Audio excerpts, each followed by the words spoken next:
여보, 우리 이제 어떻게 해야 해? 매달 800만 원씩 적자가 나는데 아내의 떨리는 목소리가 텅 빈 무인텔 로비에 울렸습니다. 60세 퇴직 공무원이었던 저는 이제 개인 회생 신청서를 작성해야 하는 처지가 됐습니다. 도대체 무엇이 35년간 안정적으로 살아온 평범한 가정을 이 지경까지 몰고 간 걸까요? 안녕하세요. 저는 올해 60세가 된 김민수라고 합니다. 35년간 중견 건설 회사에서 현장 관리 업무를 해왔습니다. 2022년 봄이었습니다. 퇴직을 2년 앞두고 있던 저는 매일 밤 잠자리에 들 때마다 한 가지 생각에 시달렸습니다. 퇴직하고 나면 뭘 먹고 살지? 퇴직금이 있긴 했지만 요즘 세상에 그 돈으로 얼마나 버틸 수 있을까 싶었습니다. 국민연금도 받긴 하지만 생활비로는 턱없이 부족했죠. 그때 주변에서 들려오는 이야기가 하나 있었습니다. 바로 무인텔 투자였습니다. 회사 동료 박 과장이 어느 날 점심시간에 이런 말을 했거든요. 김 대리, 나 작년에 무인텔 하나 샀는데 한 달에 순수익이 500만 원씩 나와. 진짜 대박이야. 처음엔 믿어지지 않았습니다. 그게 무슨 소리야? 그런 돈벌이가 어디 있어? 하지만 박 과장은 진지했습니다. 요즘 젊은 사람들이 호텔보다 무인텔을 더 선호한다고.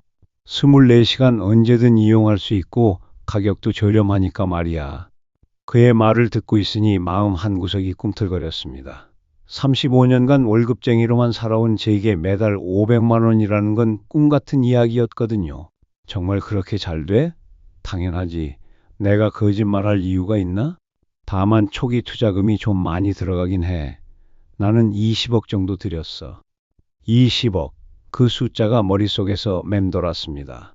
제 통장에 있는 돈으로는 턱없이 부족한 금액이었죠. 하지만 박 과장의 다음 말이 저를 더욱 흔들어 놓았습니다. 요즘은 은행에서 대출도 잘 해줘.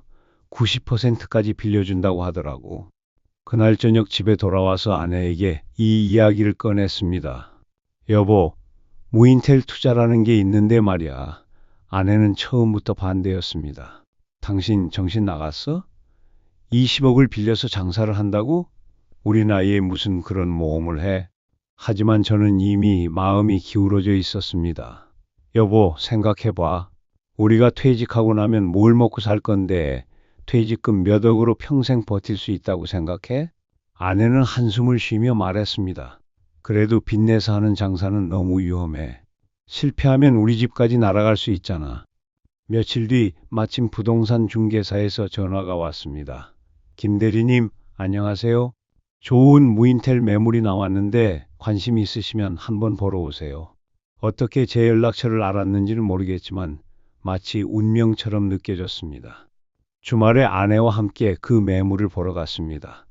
수도권 근교의 한적한 저수지 근처에 있는 2층 건물이었습니다. 총 12개 객실에 주차장도 넉넉했죠. 중개사는 열정적으로 설명했습니다. 이 지역이 요즘 핫해요. 서울에서 1시간 거리라 젊은 연인들이 많이 와요. 게다가 경쟁 업소도 별로 없어서 독점하다시피 할 수 있어요. 건물을 둘러보는 내내 가슴이 두근거렸습니다. 깔끔하게 꾸며진 객실들, 넓은 주차장, 한적하면서도 접근성 좋은 위치. 모든 것이 완벽해 보였습니다. 중개사가 던진 마지막 말이 결정타였습니다. 지금 매출이 월 800만 원 정도 나오는데 조금만 마케팅하면 1천만 원은 금방 넘어설 거예요. 아내는 여전히 걱정스러운 표정이었지만 저는 이미 결심이 서 있었습니다. 35년간 안정만 추구하며 살아왔는데 인생에서 한 번쯤은 도전해 볼 만하지 않을까? 퇴직 후 편의점 알바를 하거나 택시 운전을 하는 것보다는 훨씬 나은 선택이라고 생각했습니다. 그날 밤 아내와 긴 대화를 나눴습니다. 여보, 우리 나이 60에 뭘 새로 시작할 수 있겠어? 이게 마지막 기회일 수도 있어. 아내는 오랫동안 고민하더니 결국 고개를 끄덕였습니다. 당신이 정말 하고 싶다면 해봐. 대신 신중하게 하자. 바로 다음 주에 은행에 대출 상담을 받으러 갔습니다. 놀랍게도 담당자는 매우 긍정적이었습니다. 요즘 무인텔 투자가 인기예요. 수익성도 좋고 담보 가치도 인정받고 있어서 대출 승인에 큰 문제 없을 것 같은데요. 90% 대출 승인, 22억짜리 무인텔을 2억 2천만 원에 자기 자본으로 살 수 있다는 말이었습니다.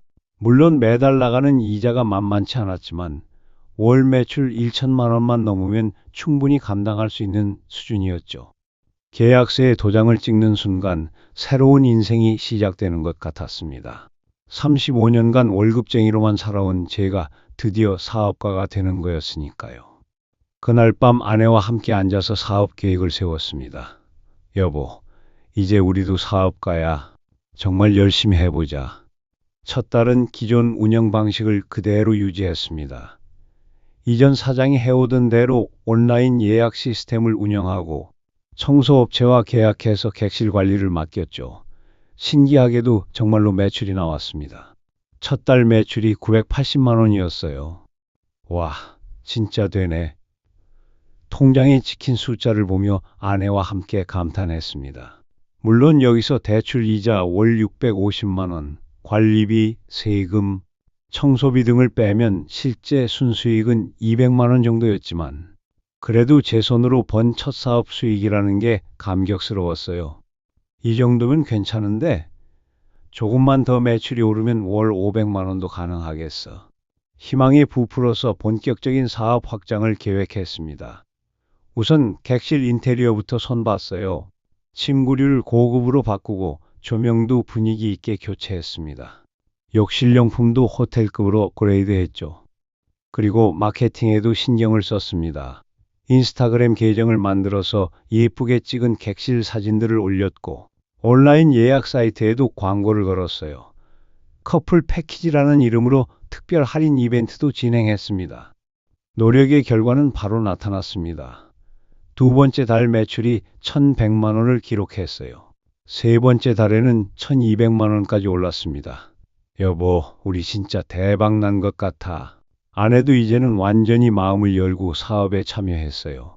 예약 관리부터 고객 응대까지 우리 부부가 함께 운영하는 진짜 가족 사업이 된 거죠. 그 무렵 회사 동료들 사이에서도 무인텔 투자 열풍이 불었습니다.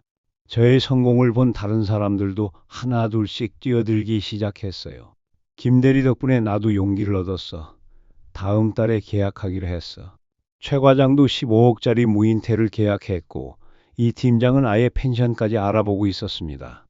저는 마치 선구자가 된 기분이었어요. 역시 먼저 시작한 사람이 유리해. 이제 시장이 포화되기 전에 더 확장해 볼까? 심지어 두 번째 매물까지 알아보기 시작했습니다. 인근 지역에 더 큰 규모의 무인텔이 매물로 나왔거든요. 2022년 여름이 되자 매출은 더욱 올랐습니다. 휴가철이라서 그런지 주말마다 예약이 꽉 찼어요. 7월 매출이 1,350만 원, 8월에는 1,480만 원까지 나왔습니다. 이 정도면 정말 대성공이야. 월 순수익이 600만 원이 넘어 그 돈으로 부모님께 용돈도 드리고 아이들 학비도 보태드릴 수 있었어요. 35년간 월급쟁이로 살면서 느껴보지 못했던 경제적 자유를 맛보기 시작했습니다. 여보, 우리 정말 잘한 것 같아. 퇴직하고도 이렇게 벌 수 있다니. 하지만 9월에 들어서면서 뭔가 이상한 신호들이 포착되기 시작했습니다. 주중 예약률이 눈에 띄게 떨어진 거예요. 여름 성수기가 끝났다고 치기에는 너무 급격한 변화였습니다. 이상하네. 작년 같은 시기 데이터를 보면 이 정도까지 떨어지지는 않았는데 더 이상한 건 주변에 무인텔이 하나 둘씩 늘어나고 있다는 사실이었어요. 우리 무인텔에서 2km 떨어진 곳에 새로운 무인텔이 문을 열었고 반대편에도 리모델링 공사가 한창이었습니다. 경쟁이 좀 생기긴 했지만 우리가 먼저 자리 잡았으니까 괜찮을 거야. 10월 매출은 950만 원으로 떨어졌습니다. 여전히 적자는 아니었지만 확실히 하향세였어요. 11월에는 더 충격적인 일이 일어났습니다. 바로 옆 동네에 있던 무인텔이 갑자기 가격을 확 내린 거예요. 기존 6만 원대 객실을 4만 원대로 내려버렸습니다. 이거 뭐야? 이렇게 가격을 내리면 우리도 따라할 수밖에 없잖아. 고민 끝에 저희도 가격을 조정했습니다. 6만 원에서 5만 원으로, 그리고 얼마 지나지 않아 4만 5천 원까지 내렸어요. 당연히 매출은 더 떨어졌습니다. 11월 매출이 720만 원까지 내려간 거예요. 그때부터 정말 본격적인 경쟁이 시작됐습니다. 새로 생긴 업체들은 더 최신식 시설에 더 화려한 인테리어를 자랑했어요. 우리가 1년 전에 리모델링한 게 벌써 구식이 되어버린 거죠. 여보, 이거 심각한 것 같아. 다시 인테리어에 투자해야 하나? 2023년 들어서는 상황이 더욱 악화됐습니다. 우리 반경 10km 안에 무인텔이 무려 12곳이나 생겼어요. 모두 비슷한 컨셉의 비슷한 가격대였습니다. 예전에는 우리가 거의 독점하다시피 했던 지역이 이제는 완전한 레드오션이 된 거죠. 설상가상으로 온라인 광고비도 계속 올랐어요. 경쟁 업체들이 늘어나면서 검색 광고 단가가 2배 이상 뛴 거예요. 광고비만 한 달에 150만 원씩 나가네. 이러면 남는 게 없잖아. 매출은 줄어드는데 고정비는 오히려 늘어나는 악순환이 시작됐습니다. 3월 매출이 580만 원까지 떨어졌을 때 저는 처음으로 불안함을 느꼈어요. 이러다가 정말 적자로 돌아서는 거 아니야? 대출 이자만 월 650만 원인데 매출이 그보다 적으니까요. 급하게 마케팅을 늘려보고 할인 이벤트도 진행했지만 효과는 미미했습니다. 그 무렵 충격적인 소식을 들었어요. 제가 무인텔 투자를 시작하게 만들었던 박 과장이 자신의 무인텔을 급매로 내놓았다는 거였어요. 왜?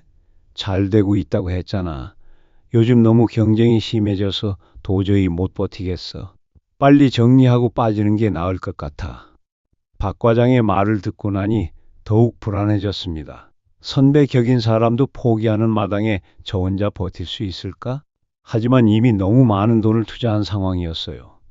지금 그만두면 몇억 원의 손실을 감당해야 했습니다. 여름이 되면 다시 매출이 오를 거라고 기대했지만 2023년 여름은 달랐어요.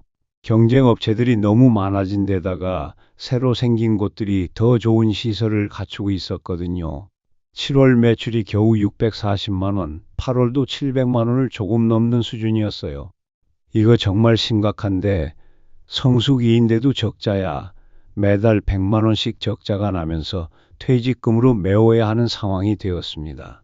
처음에 2억 2천만 원이었던 자기 자본이 1억 5천만 원까지 줄어들었어요. 그런데 정말 결정타는 2024년 5월에 날아왔습니다. 우리 무인텔에서 불과 200m 떨어진 곳에 프리미엄 스테이라는 이름의 거대한 무인텔이 문을 연 거예요. 50억 원을 투자해서 지은 3층 건물에 30개 객실, 각 객실마다 개별 주차장까지 갖춘 완전히 다른 차원의 시설이었습니다. 오픈 이벤트로 하루 3만 원에 프리미엄 객실을 이용할 수 있다고 하더군요. 우리가 4만 원에 파는 일반 객실보다 더 저렴한 가격에 훨씬 좋은 시설을 제공하는 거였어요. 이건 경쟁이 아니라 학살이야. 그날부터 예약이 완전히 끊겼습니다. 주말에도 50% 정도밖에 차지 않았고 평일에는 아예 빈 객실이 더 많았어요. 5월 매출이 380만 원, 6월에는 280만 원까지 떨어졌습니다. 대출 이자 650만 원은커녕 관리비와 세금도 제대로 낼 수 없는 상황이 된 거죠. 여보, 우리 이제 어떻게 해야 해? 아내는 매일 밤 걱정으로 잠 못 이루고 있었어요. 저도 마찬가지였습니다. 매달 300만 원씩 적자가 나는 상황에서 퇴직금은 빠르게 바닥이 나고 있었어요. 7월 매출은 더욱 충격적이었습니다. 겨우 180만 원. 여름 성수기임에도 불구하고 이 정도였으니까요. 프리미엄 스테이 때문에 우리 같은 소규모 업체들은 완전히 도태된 거였어요. 근처 다른 무인텔들도 하나둘씩 임대 공고를 붙이기 시작했습니다. 8월에는 정말 절망적인 일이 일어났어요. 한 달 매출이 120만 원에 그쳤습니다. 객실 12개 중에서 평균 2에서 3개 정도만 예약이 들어오는 수준이었어요. 이렇게 되니까 청소비, 관리비, 세금만으로도 매달 200만 원이 나가는 거였죠. 더 이상은 버틸 수 없다는 판단이 섰습니다. 퇴직금으로 메우던 적자가 매달 800만 원씩 늘어나고 있었고 남은 자금으로는 3개월도 못 버틸 상황이었어요. 더 끌면 집까지 날아갈 수 있어. 8월 말 더 이상 미룰 수 없다는 결론에 도달했습니다. 남은 퇴직금이 3천만 원도 채 안 되는 상황에서 매달 800만 원씩 적자를 메우는 건 불가능했어요. 아내와 함께 앉아서 마지막 결정을 내렸습니다. 여보, 이제 정말 끝내자. 더 이상은 안 돼. 9월 초에 변호사 사무실을 찾아갔습니다. 개인회생 신청을 하려고 하는데요.